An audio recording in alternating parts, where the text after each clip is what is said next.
Sanibonani bafethu, sanibonani bafethu. Namhlanje ngizokhuluma into ejulile esengikwaningi bafethu ukuthi yenzeka, bese ngiyabuka ukuthi abantu ukuthi bashuthi ngolwazi. Abantu abanalo ulwazi oluphelele, abanye base beyihloma nje ngoba khona abantu abahlumeka bafethu. Ngiyabuka la bafethu kuma-social network nako-TikTok nje, abantu bafethu bayathanda ukuculuza abantu laba abanamandla ngokwemimoya.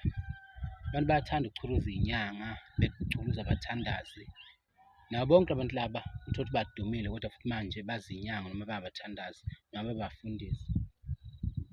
Ngizonixwayisa mina bafethu ngoba ezinye izinto ngiy'bukile zenzeka bafethu, zenzeka phambi kwami ezinye izinto. Laba bantu laba bafethu ningadlaleli kubo ngoba laba bantu labo baphethe amandla wena ongawazi, ongaze wabone amandla okwemimoya.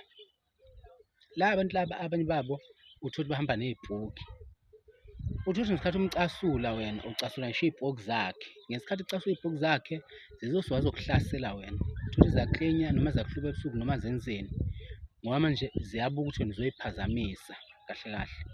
Ibhuki bafethu esuke igada umuntu noma yiphi nje imimoya esuke igada umuntu noma ehleli umuntu ayithandi ukuthi iphazanyiswe. Yonke into esuke isiphazamisa empilweni yayo noma esuke ime endleleni yayo, leyo nto leyo iyayiqhelisa. Mayibona ukuthi inenkani bese iyayibulala.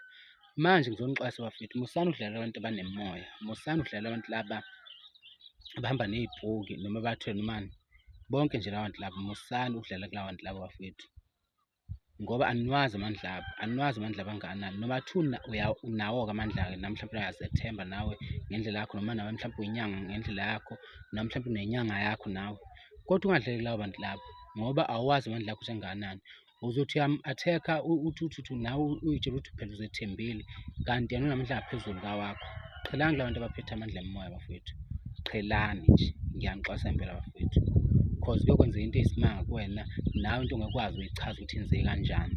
Kanti le milingo le yalezi bhuku lezi, kanti le milingo le yale mimoya le, ngiyanixwayisa nje bafethu.